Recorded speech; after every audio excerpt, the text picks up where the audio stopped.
Go ahead and get started. So welcome to everybody, and it's so nice to see everyone here. I really appreciate your being here, and we have our newest members of Inclusive Excellence Council, and welcome to all of you. And there may have been one other meeting before, but that was maybe as I was still on sabbatical or barely coming back, or this just feels like the first one to me in a way. So I'm just saying welcome to all of our new representatives and executive officers and members of our Inclusive Excellence Council, and all of you who've joined us today. Really appreciate it. We have some great information to share today, and a little bit of business as well to go through. So let me just double check and make sure, Amherst, were you able to drop the agenda? No, I'm having a hard time because it's taking up all my screen. So I'm going to forward it to someone else so they can drop it into the chat. Oh, good. Yeah, please do. And I may not be the best person there. So hopefully somebody, Jim or someone in our office could do that. Thank you. Yes, Maria, it was emailed. If anybody has it now and can drop it in the chat, that would be good. But we'll go ahead and get started and go to our next slide.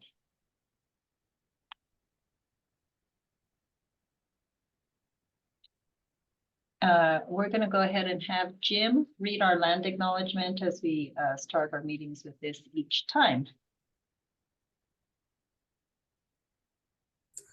Good afternoon, everyone. Founded in 1889, the University of New Mexico sits on the traditional homelands of the Pueblo of Sandia. The original peoples of New Mexico, Pueblo, Navajo, and Apache, since time immemorial, have deep connections to the land and have made significant contributions to the broader community statewide. We honor the land itself and those who remain stewards of this land throughout the generations, and also acknowledge our committed relationship to Indigenous peoples. We gratefully recognize our history. Thank you very much, Jim. Appreciate it. And I always feel very grounded as we begin with this land acknowledgement. Thank you. Okay, and we'll go to our next slide. So we do have our update. Dr. Sidonis and Gina couldn't be here with us today. They're at the governor's luncheon, finding out all sorts of good information for us that they'll share with us soon. But we're very appreciative to have Helen Maestas join us, the Deputy Chief of Staff of UNM Health and Health Sciences. Thank you, Helen, and I'll turn it over to you.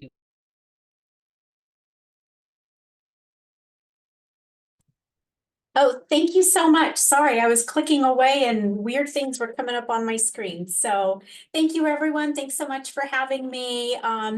As Dr. Romero Leggett just shared, Dr. Z and Gina are at the Albuquerque Chamber of Commerce luncheon, which today they have a special guest, Governor Michelle Lujan Grisham, who's providing an update from the legislative session.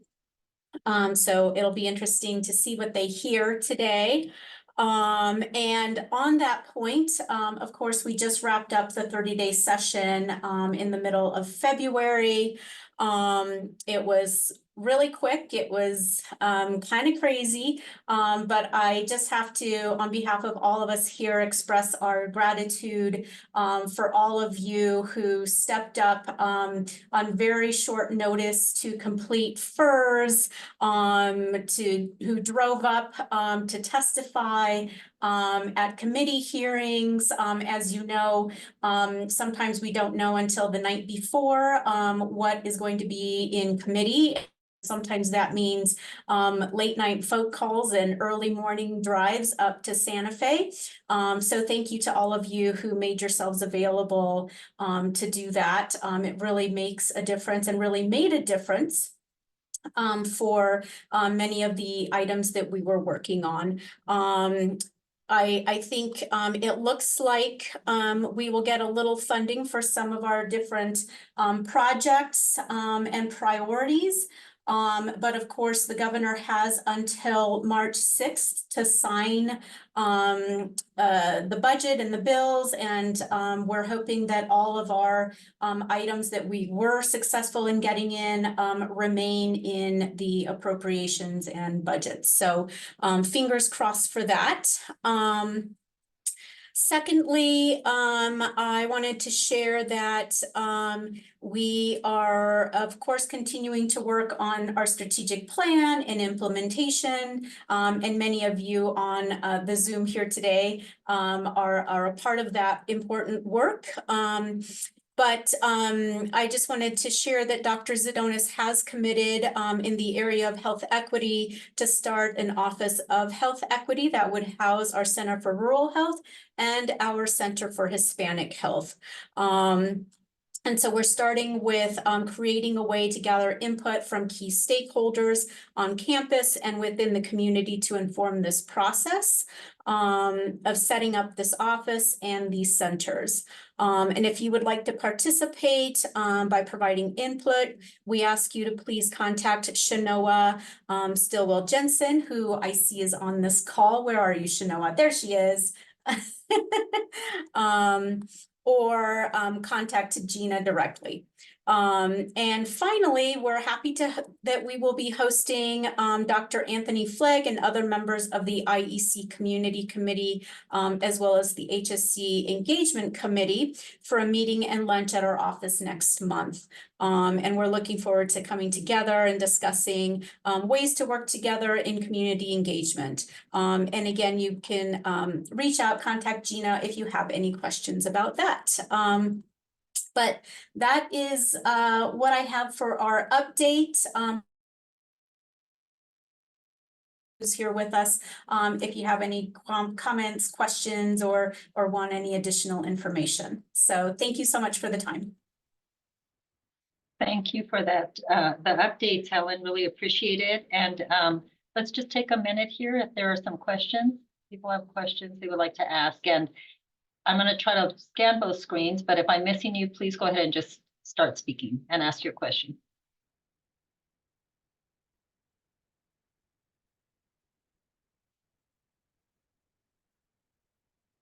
Okay, I don't see any at this point, so we'll go forward, but of course also drop a question in the chat as well if you'd like to do that, and Helen will be happy to respond.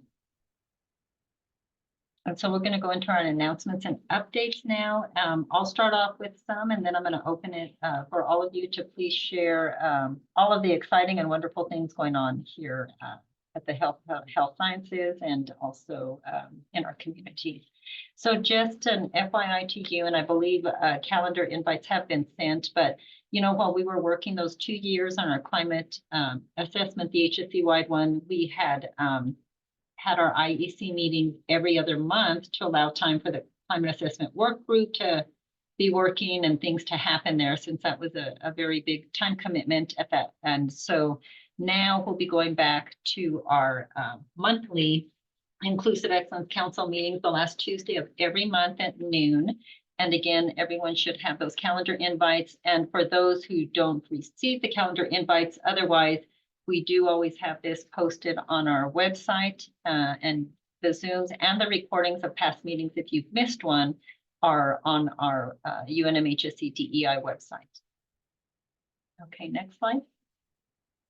I want to just take a moment and give a shout out to Luis Chavez and Rosa Zamudio, because as you all know, and you'll probably remember, many of you will remember Ali Joseph, who left over a year ago, who was the executive administrator here for me, and so helpful on all of our planning and organizing of things. But in the meantime, Louise and Rosa have just been amazing, and the rest of the office, because you know how it is to just everyone pitches in when we're short-staffed and understaffed, as many of us find ourselves these days. But they really, I appreciate everything that they've done to help. And as we all know, the staff in this institution are really the backbone of what happens here and of our successes and the work here. So thank you, Louise and Rosa. And then it's segueing into a welcome so that you all will and you actually see him here as well and read our land acknowledgement, but Jim Williams has now joined us as the administrative officer for me here in our HSC Office for Diversity, Equity, and Inclusion. We're so excited to have Jim here, and you all will definitely be getting to know Jim, and we'll see lots of communications from him and opportunities to interact. So I just want to have us all give a warm welcome. And Jim, if you wanted to just say a few words and just kind of where you hail from, and just an opportunity to say a couple words. So thank you and welcome. Thank you so much, Dr. Romero-Leggett. Jim Williams, my pronouns are he and him. I am a native New Mexican, was born in Chama and grew up in Albuquerque. I have my undergraduate degree from UNM, and I'm finishing my MBA right now as well. And so I'm thrilled to be part of this school and the university and all the wonderful programs, and especially this committee doing such excellent work. Anything I can do to help, communicate with between you and Dr. Romero-Leggett, just let me know. I'll drop my contact information in the chat, and feel free to reach out at any time. Thank you for having me. Thank you so much, Jim, and just really appreciate again your being here. And yes, everyone will be hearing from Jim in the future. Now, of course, Jim just started a couple days ago, so we are giving some onboarding transition time. So you'll still be getting things from Louise and Russ in the meantime too, but Jim will be on all of those, and we'll be picking some things up here, I'm sure, very quickly. I did want to, because I saw her lovely face here, and it's not on the agenda slides or anything, but Krista, Dr. Dominguez Salazar, just welcome back. I know you were gone for a little while, and we are so thrilled to have you back here. So just wanted to say hello. Thanks, Val. I'm super excited to be back. Great. Well, we're excited to have you back. Very happy. Okay, next slide. So for those of you who have not received this yet or seen it, and I'm looking over here, the banner is up, but of course it's coming up. We've put it up on the 2 windiest days we've had in the whole dang year. But Professor Deliso Alford is going to be joining us next Tuesday at noon to 1. We will have her presenting on Humanity Matters, the Henrietta Lacks HeLa cells and her impact on research, health, and equity. But what I wanted to share with you as well, and Professor Alford is absolutely, world renowned actually with a lot of her work, because she was our inaugural diversity visiting scholar back over a decade ago in 2012.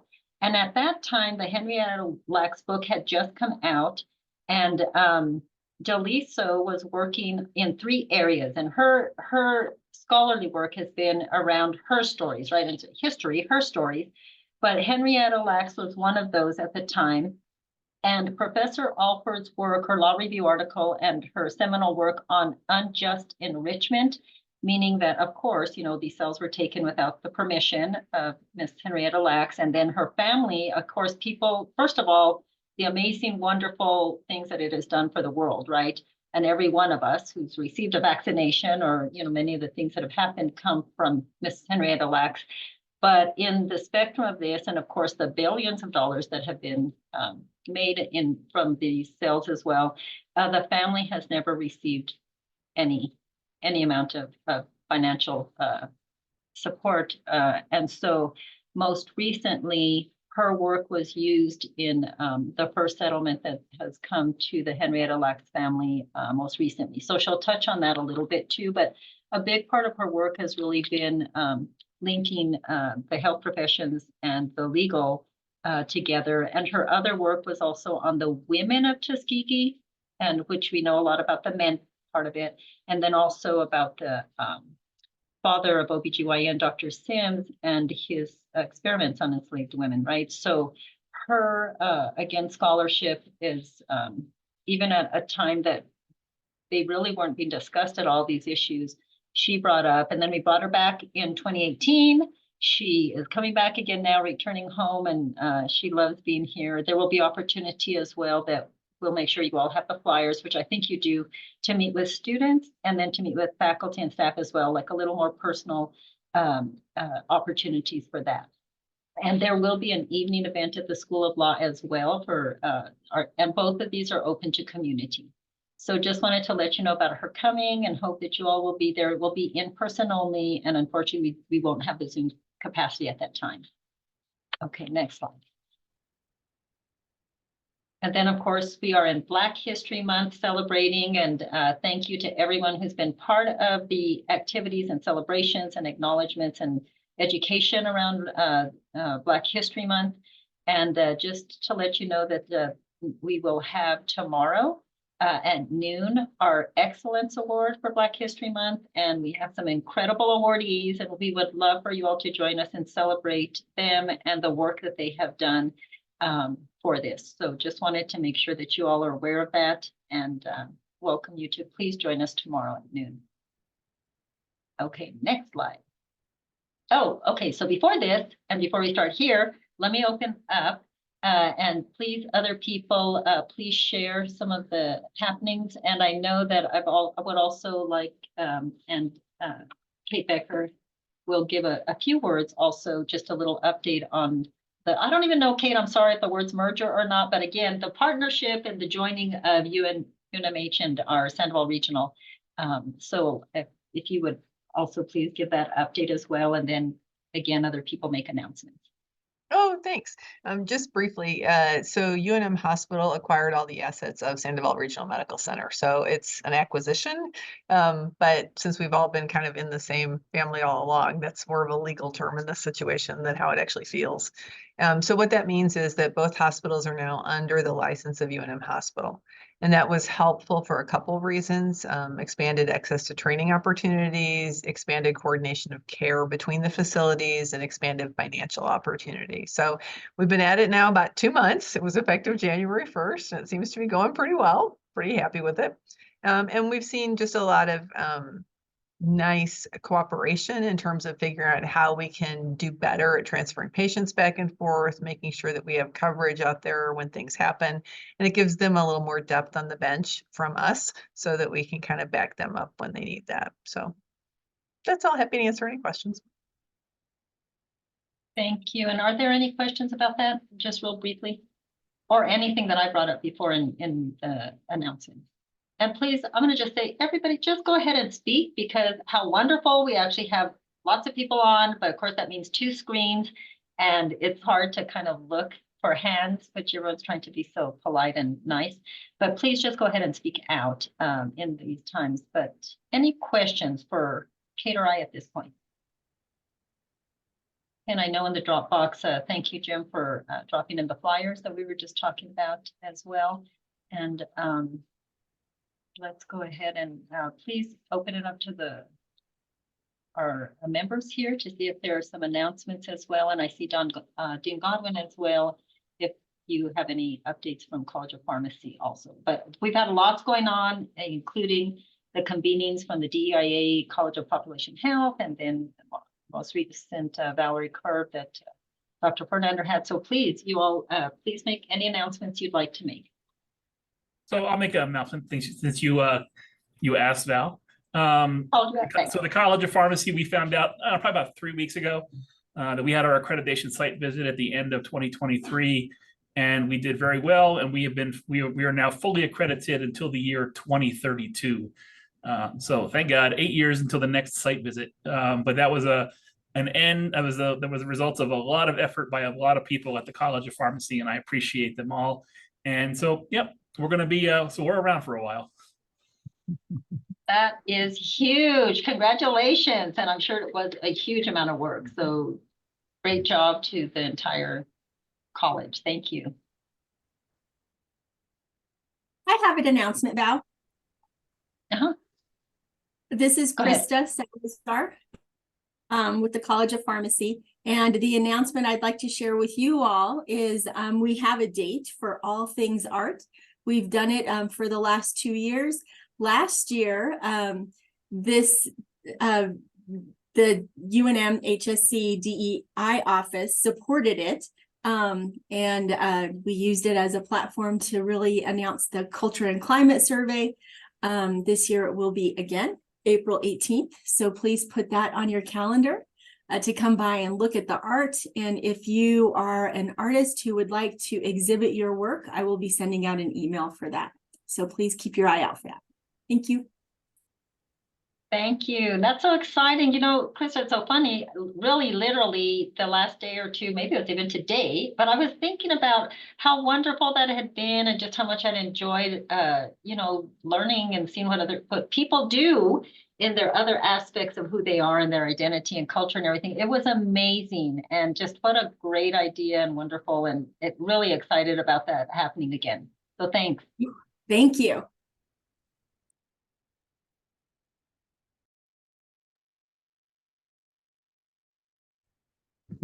I will share briefly. Good afternoon to everyone. Great stuff happening. Congrats, Dean Godwin. Awesome to hear all things art happening in just a month or so.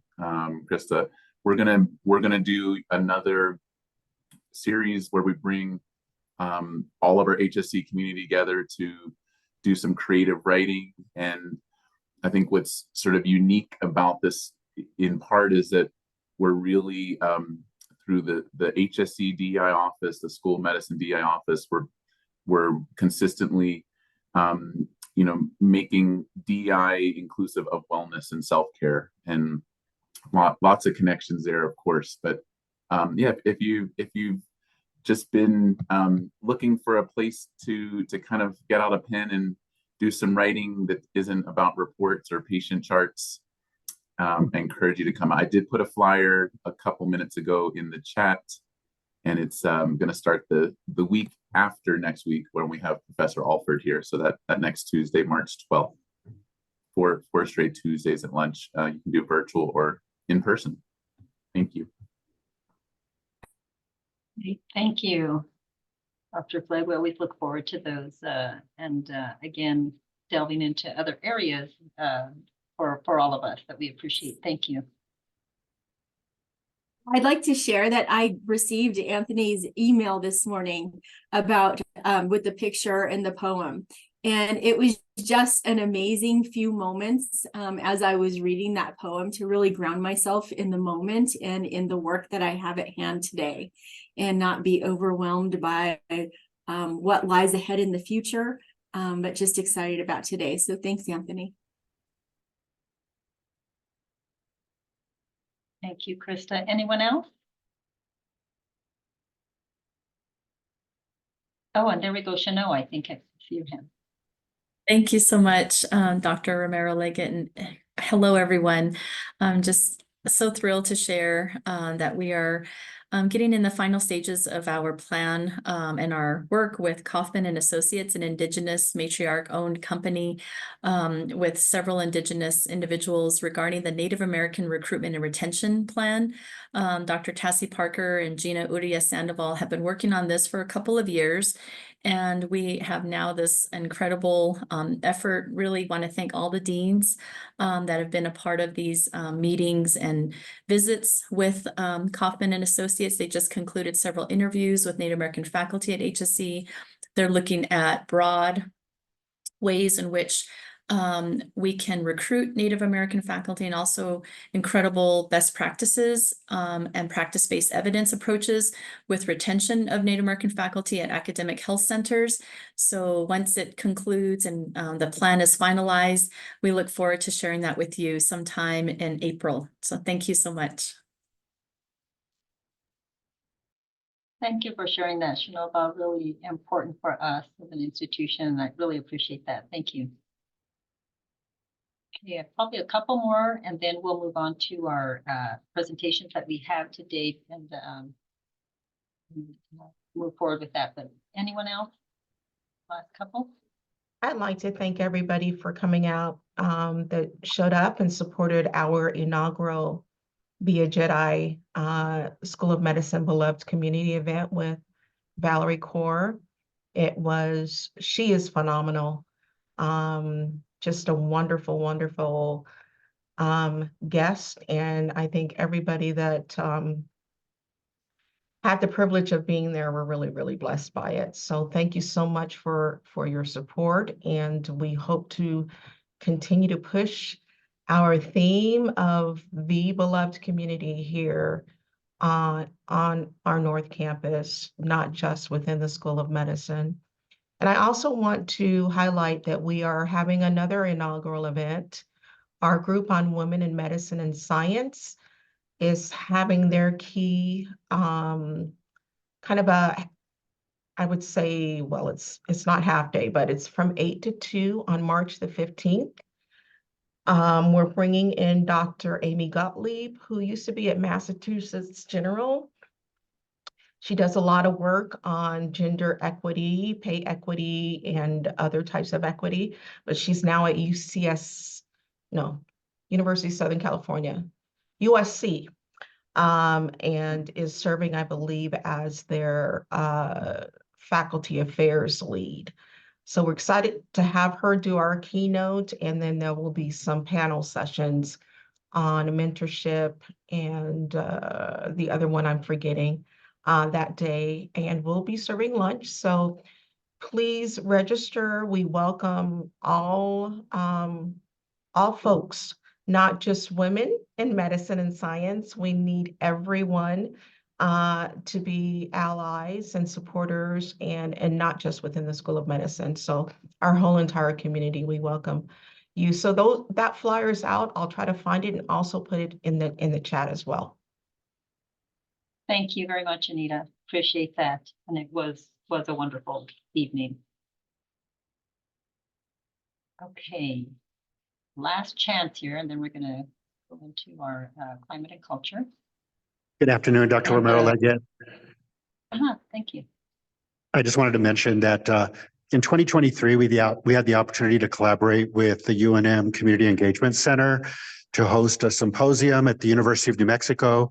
And then, of course, the Community Engagement Committee, as part of the Inclusive Excellence Council, held a community engagement convening at the Health Sciences Center that, of course, led to the second Health Equity Summit that so many of you were involved in 2023. The Community Engagement Center has announced the 2024 edition of their Community Engagement Symposium on April 5th, and the UNM Health Sciences community will be engaged in that initiative, and we look forward to launching a variety of community engagement initiatives in 2024.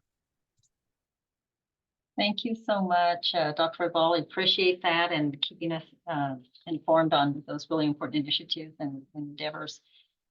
So we are going to go ahead and go into our next part. I would like to just thank as well. I see Executive Director Rethison and Director McLaughlin on as well, and really appreciate when our leadership joins our Inclusive Excellence Council meetings. Thank you. And Dr. Pondy as well. Thank you. Okay, we are going to turn it over to Dr. Crandall, and part of what he'll speak about today as well is our Climate Assessment Action Committee. So we're really excited about that and having some information. Again, just kind of summarizing a little bit of what happened this last year with climate, and then going into our next steps and the data requests and reporting. So thank you so much, Dr. Crandall. So thank you. Good afternoon, everybody. And first of all, I am so excited that Krista Salazar is back. Krista Salazar has been my co-chair, and I haven't had a co-chair for a bit. So I'm really excited to have her back. She brings a lot of unique perspectives and really keeps their work grounded. So I really am excited to have her back. So let's see the next slide. Okay, so I kind of put the two topics together. They were separate on the agenda. If I remember, there's a culture and climate, and then we'll also talk about our action committee, which is derivative of the work that we have been doing in the culture and climate work group. So our principal activities in the past year, really 2 years, have been to develop and conduct, and now to look at the results and take action from our climate assessment. This has been, again, 2 to 3 years in work, and we're currently actually in phase 5. So you can see here that we started really in the summer of 2022. We collected our data, we did focus groups, developed our survey, collected the survey, and then ranking climate conducted our analysis, and we showed that results back in December 6th. And I unfortunately wasn't there. I was on annual leave. So I know that there were some challenges in the presentation, but nonetheless, the information is really important. And so I'm excited to be able to kind of pick this up and to move on to our next phase, which is really the action plan. So next slide, please.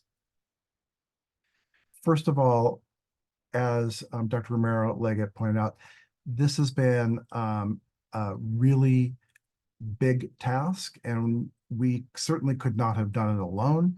There have been a number of individuals identified here who have served as working group members and really attended multiple meetings, many hours of work over a significant period of time. And we really appreciate the participation and points of view of everybody that participated in the work group. So we're not done. Hopefully we'll be able to pick this up and move on to our next phases. Again, thanking Rankin Climate, which really did the yeoman's work of collecting and analyzing the data. So next slide, please. Just a quick picture of the members of our work group. You can see what wonderful diversity we've had across both our institution, our schools. It's been really great. So go ahead, next slide, please. So I am excited to tell you that we have received our full report, and we have posted it on our climate survey website. So if you go to our regular climate survey location, there'll be a box that says Campus Climate Assessment Results Dashboard. We have placed this report on the intranet, and so you will need to authenticate, but everybody that has a health sciences account who could normally access health sciences resources will be able to assess this report. There are on that website a number of different items, but I do want to point out two issues. Number one will be our executive summary, and I certainly hope that everyone has had a chance to look at that. It's 31 pages long and really distills out the highlights of the findings from the climate assessment.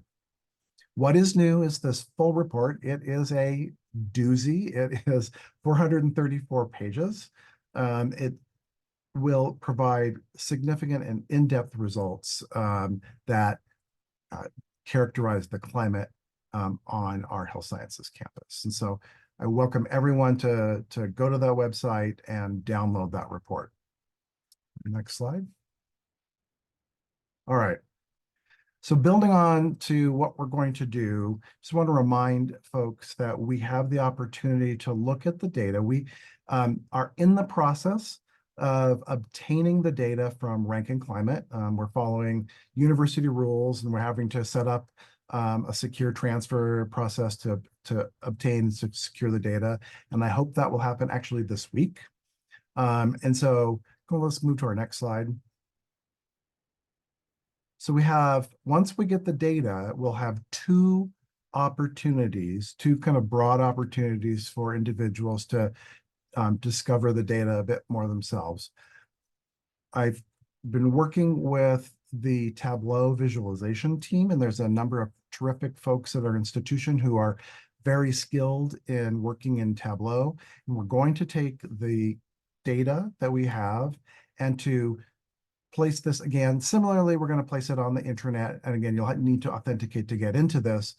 But anybody, again, will be able to have access to it as long as you're a member of our workforce.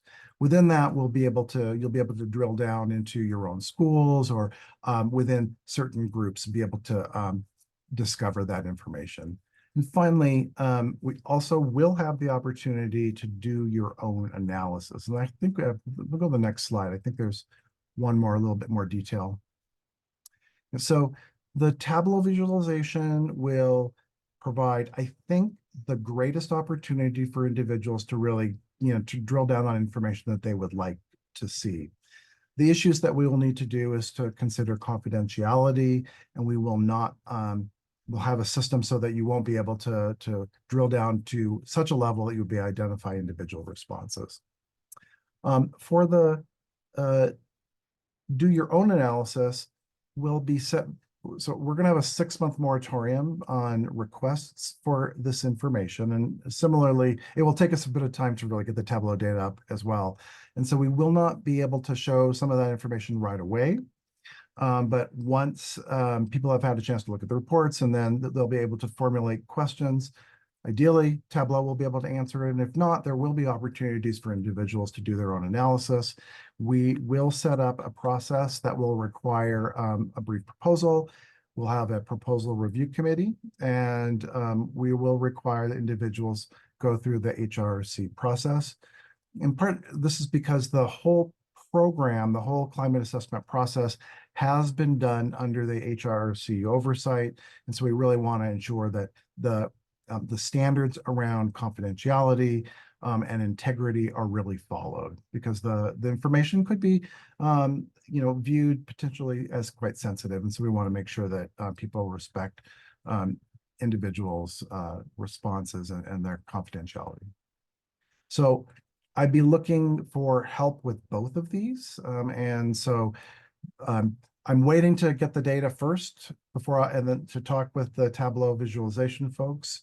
But we'll set up a process again to take input and to really drill down on that. All right, next slide.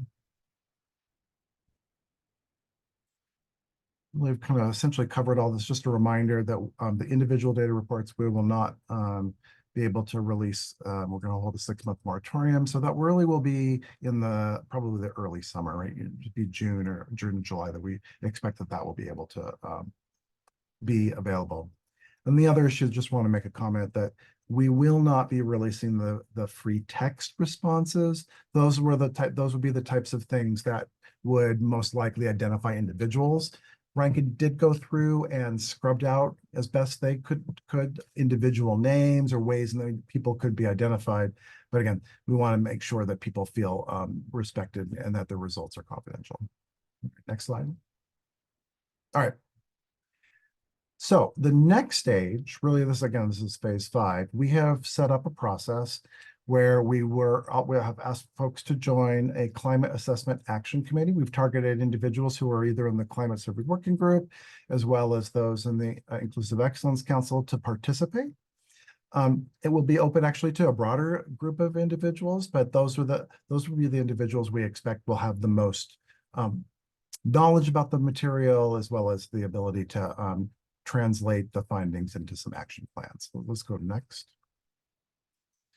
So this is going to be an ad hoc committee. It will be under the IEC and the Culture and Climate Committee. So that's essentially the one that I chair along with Krista Salazar. We have sent out this email solicitation, and I'm happy to report that we've already been able to identify 25 individuals who have signed up, and we look forward to having additional individuals sign up as well. We will anticipate really forming and having our first meetings in the latter half of March. We want to give folks an opportunity to sign up. Since we just put that out last week, we want to give it a couple of weeks for individuals to sign up for the committee. There are a couple of asks that we have for the committee. We're asking them to identify 2 short-term and 2 long-term action items.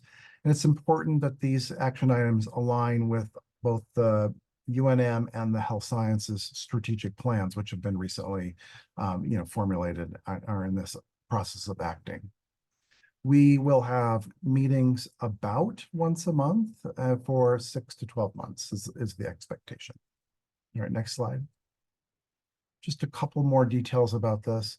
We are asking that individuals attend the meeting, that they actively participate. And the expectation also is that they will have read the executive report and have at least reviewed the full report, which is now available. Again, that's a 434-page document. I'm not going to expect everybody's going to be able to read that entire thing. However, there are going to be sections that will be of interest to particular. It's divided in such a way that you'll be able to go to a particular section and really drill down on those topics that are of interest to you. We will the findings and the actions of this group will periodically be provided to the leadership, both the DEI as well as core group leadership. Next. I think that's it that I have. So I'd be happy to take any questions. Yes, and I think thank you so much, Amherst, for taking that down just so we could see everyone. And I just want to thank you, Dr. Crandall, for that great overview and summary and up and coming. and making mention that we do need people for both the data team and then the Climate Assessment Action Committee.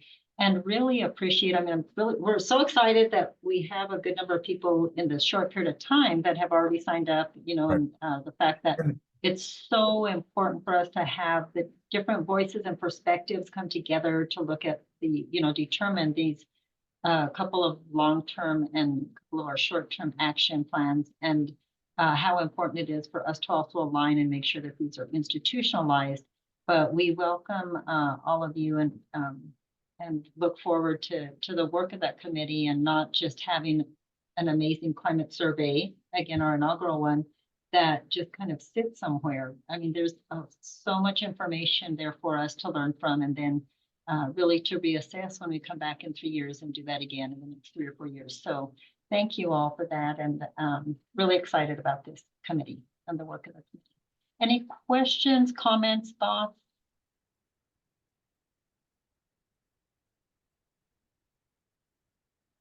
And I'm trying to look and see, but please just go ahead and say something, because I'm scanning. I don't like scanning back and forth. I'm excited that the group, the 25 individuals that have signed up, really are a very diverse group. There's faculty, there's staff, there are students. So I think all of the schools have been participating, or individuals. So we're starting off in a great stead. I do think we probably need more learners. So we're only seeing maybe 1 or 2 students. We're going to work to boost that up for the learners as well. Thank you, Dr. Crandall. And if someone thinks of any questions later, of course, we're always available. And again, Dr. Crandall, Dr. Dominguez Salazar will be leading those efforts. So great job. Thank you so much. Oh, Helen, you have a hand raised. Thank you. And actually, I can actually see like that happened a little easier. Thanks. Thanks so much. Yes, I just wondered if there is a link that you could share for sign up if people are interested. I think I might know a learner. Yeah, so actually I will drop it in if folks have it. Thank you. I should get on the website. And then website. if you go to the climate assessment website, UNM climate assessment will get you there too. But yeah, thank you for dropping it in. Thank you. Thanks. Okay, I think let's segue into our next presentation from Ingrid Hendricks, who we thank you so much, Ingrid, for your leadership efforts, our DEI Executive Officer for HISLIC, and really excited to hear about the wonderful things that are happening in HISLIC. Thank you so much, Ingrid. I'm going to turn it over to you. Oops. I think we lost our, we're going your slide. Yeah, my slides. Let's see if I can get this to show up the way I want it to. I think I've got this. I've got so many screens going. So hopefully y'all can see my PowerPoint. Yes. Thumbs up. Great. Yes. Okay, excellent. Well, I'm going to whip through this pretty quickly because I have a lot of fabulous things to share about the DEI initiatives at the Health Sciences Library. I did want to start out by disclosing that I've been recently diagnosed with a vocal tremor. So if you hear my voice be a little shaky, I don't want that to distract from my presentation because I have a lot of interesting things to share with you all. But I did want to share that with you so you all didn't think I was nervous. It's more that I've just got this vocal tremor going on. So I want to start out talking about our committee, JEI committee that we have here at HISLIC, and our spaces, our collections, the trainings we've been doing, and some workplace surveys that we've done at HISLIC. So I'm going to whip through this pretty fast. I will share the PowerPoint slides so y'all can have links to the various things that I'll be discussing. I'm not going to jump back and forth to these various things, but I want to share the purpose of our committee is to assess and identify various equity, inclusion, accessibility, anti-racism opportunities within our spaces, our online spaces, and for our employees. So Melissa Rethleson, who is our executive director, created this committee in 2021. She appointed Colleen Molesky, who's our student success and engagement librarian, as the chair of the committee. The committee consists of HISLIC employees. Originally, we had UNM and HSC employees and student workers, but with trying to get everybody coordinated and scheduled and cross teams across Lomas, things got a little messy. So we've ended up with focusing on HISLIC employees, but very happy to have Dr. Smart as our HSC rep. So within this committee, we have three subcommittees: training, collections, and spaces. Our current chair is Verena Kasovich, who is our student success coordinator. Excuse me, and our vice chair, Jonathan Seyfried, who's our library information specialist 3.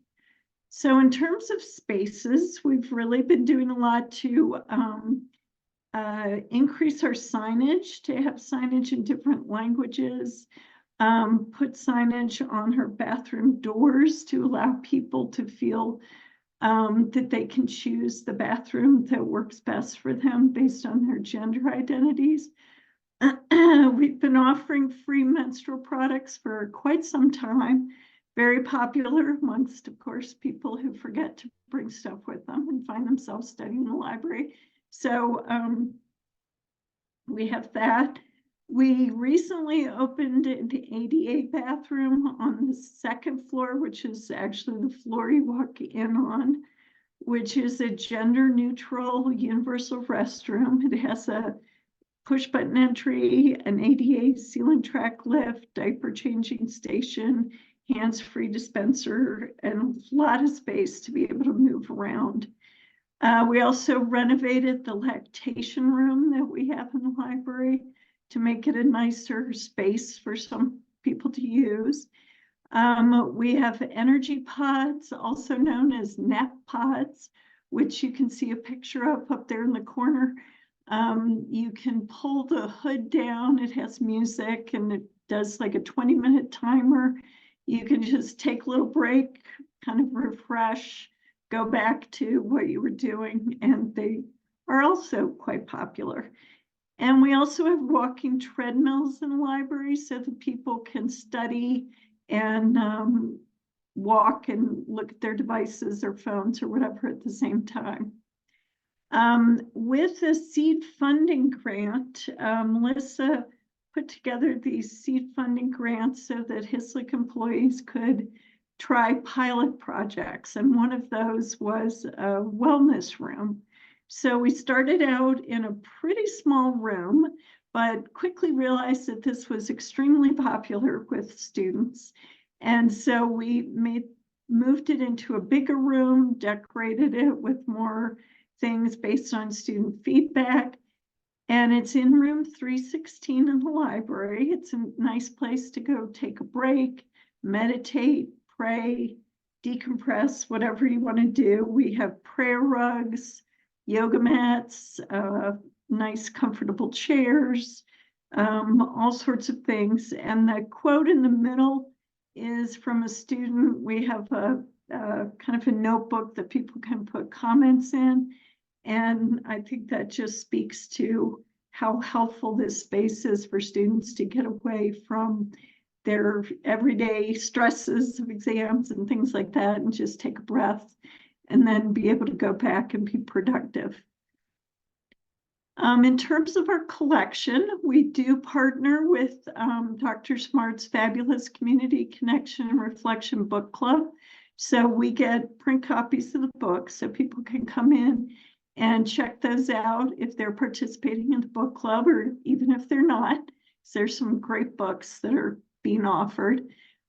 We've also gotten a subscription to Overdrive, which some of you may know from working with public libraries. That's the system they use. And those 8 books that you see over there on the left, those are just a little sample of the 20 books that we have in that collection.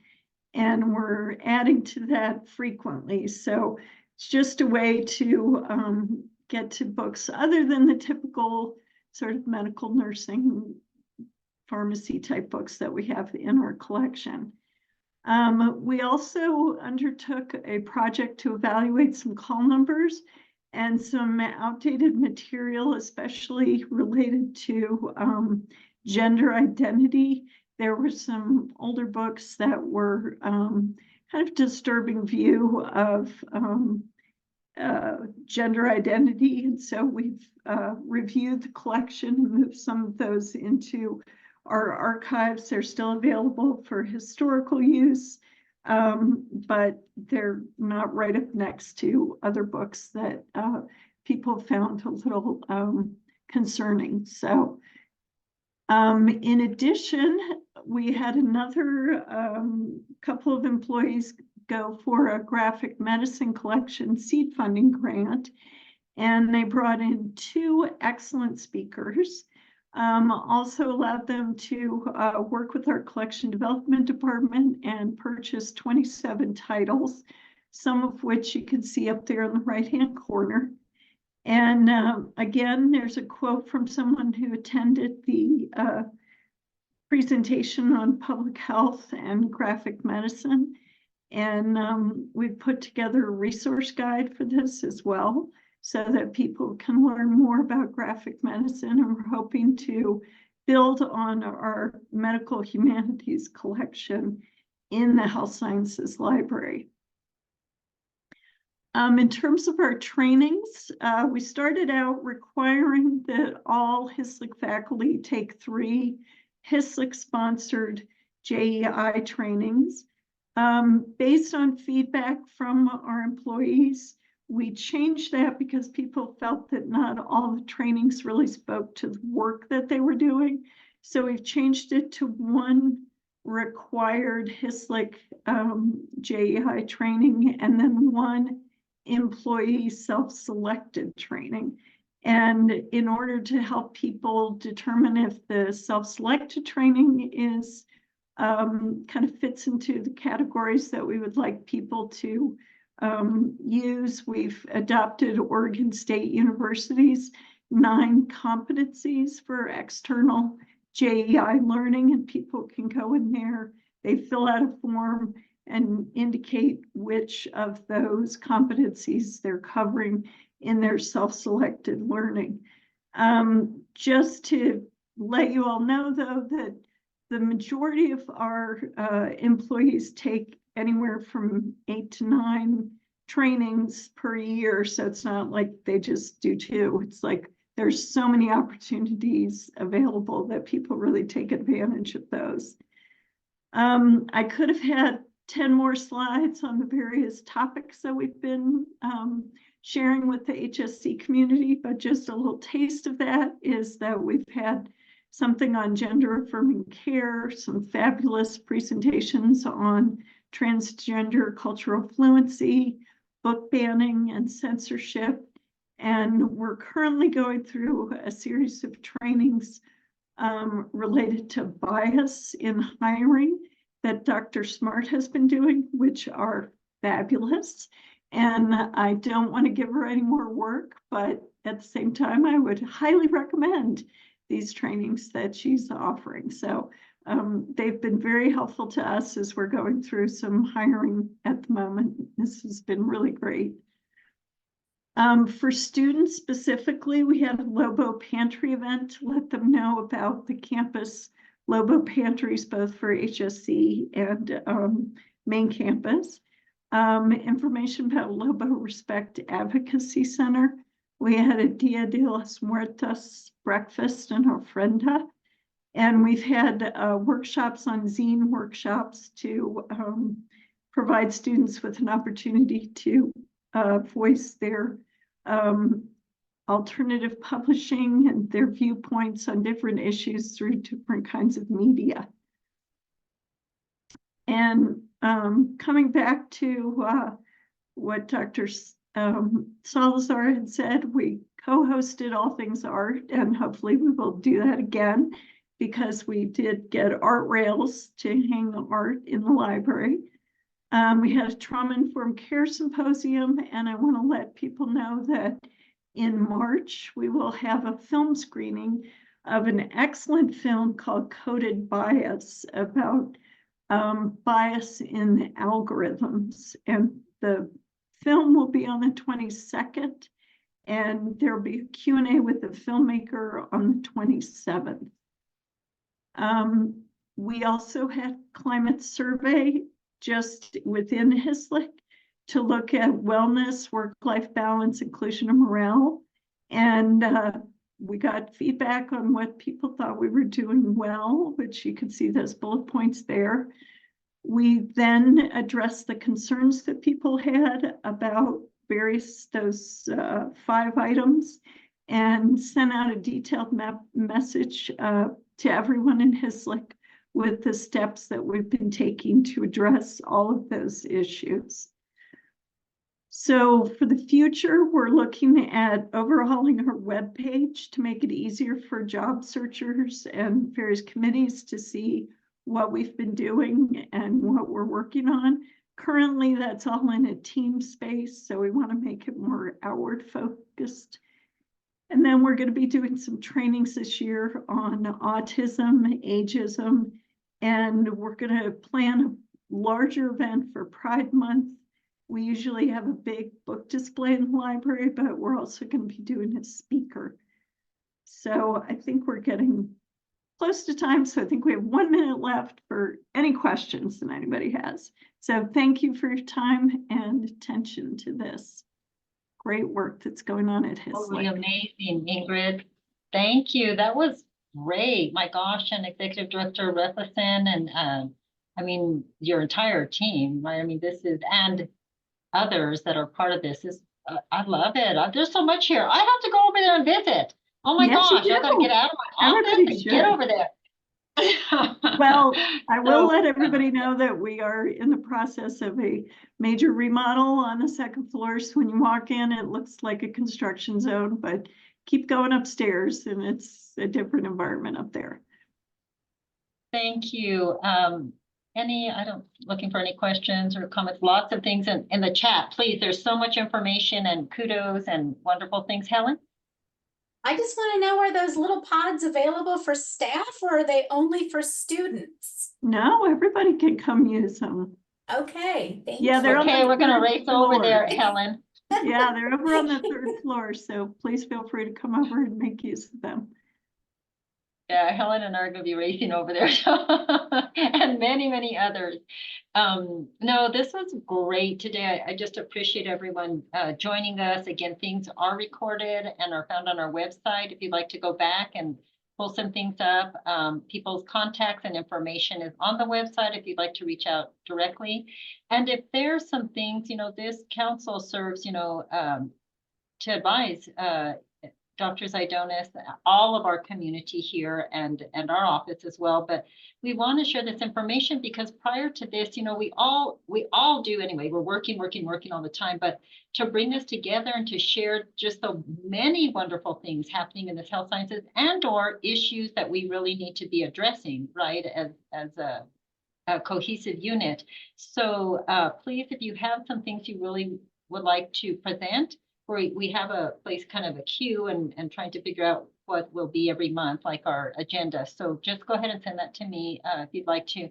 And thank you all for joining, and just have a really wonderful week. And again, appreciate everything that you're doing for our health and health sciences and communities. So thank you so much. And have a great day.